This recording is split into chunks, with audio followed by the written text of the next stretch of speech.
Angel Selden here from NourishingGenius.com, and today I want to share with you 3 ways educators unknowingly hinder learning.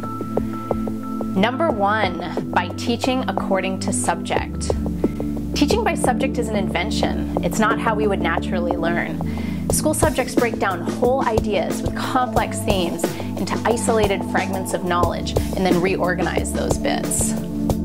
It would be like unraveling a tapestry and putting all the blue threads together and all the red threads together and so on. You lose the whole picture, the meaning, the beauty, and the functionality of it. The alternative to learning by subject is learning about whole ideas or events in history or reading real books with complex themes.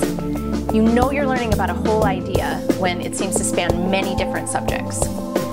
For example, if you were studying the Chernobyl nuclear disaster, your study would include principles of physics, biology, chemistry, and geography, to name the obvious. But it would also include principles of psychology and sociology, communism, general principles of government and politics, Ukrainian history and culture, literature, statistics and probability, a discussion of right and wrong, morality, and spirituality. It makes for an entirely different learning experience, more enjoyable, more memorable, and life-changing. Number 2, grouping children of the same age into grades. Learning progresses rapidly when children are with kids of various ages, and studies have shown that there needs to be at least a 2-year difference to have any effect. Listen to one study as described by Peter Gray. James Christie and Sandra Stone compared the behavior of kindergartners in a conventional classroom over 2 separate years. During the first year, the classroom was age mixed, including kindergartners, first graders, and second graders. During the second year, the same classroom with the same teacher was kindergarten only. The classroom contained a set of play centers that remained constant over the 2 years, and researchers videotaped the activity during the free play periods. In the age-mixed condition, the kindergartners most often played in groups that included at least one, and usually more than one, first or second grader. And as a consequence, were often drawn by the older children into play that involved reading and writing. On a per-pupil basis, the kindergartners engaged in nearly 4 times more reading and 6 times more writing than in the same age condition. Most of this literacy behavior occurred in the context of socio-dramatic play.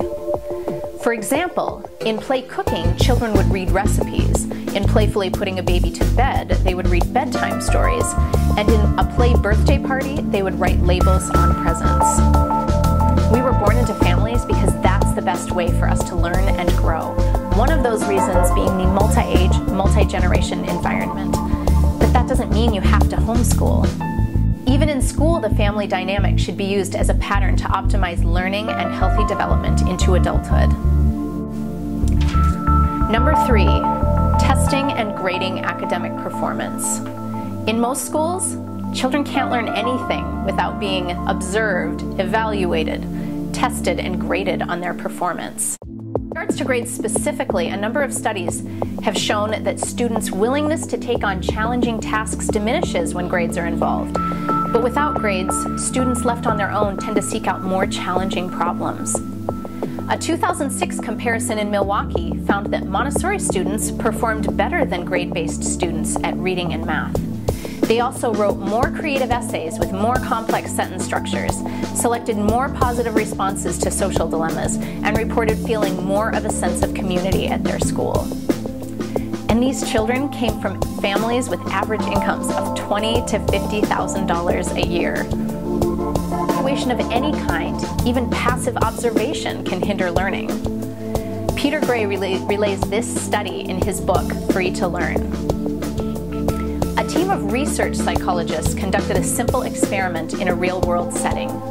They hung around the pool hall in a university student center and watched friendly games of 8-ball. At first, they observed unobtrusively and counted the percentage of successful shots that each player made in order to categorize players as experts or novices. They then moved in closer and began watching in a way that made it obvious to the players that they were evaluating their performance. They did this for multiple players over multiple games. Here's what they found. Close observation caused the experts to perform even better than they did without observation, but it had the opposite effect on the novices.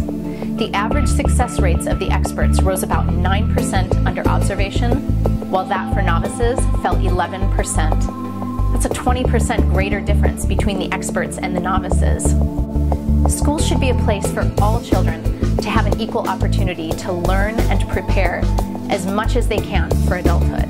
Schools should not be a place for experts to show off and those with less than ideal home life or other challenges to have their learning handicapped. Yet that's exactly the kind of environment that constant testing and observation creates. This reminds me of a principle of physics called the observer effect. Physicists have discovered that the act of simply observing electrons changes their behavior. It makes it difficult to know how an electron would actually behave in nature when it's not being observed. The idea of not knowing exactly how a child measures up compared to her peers is scary for most parents and educators. They fear that their child will fall behind, and by the time they find out, it'll be too late. This is where knowledge and trust enter in. Because when you understand basic principles of learning like these, you can be free to relax and trust that your child is learning better without frequent observation. There are many more principles of learning, and my mission is to discover as many of them as I can and share them with you. You can do this. I wish you the best of luck, and thanks for watching.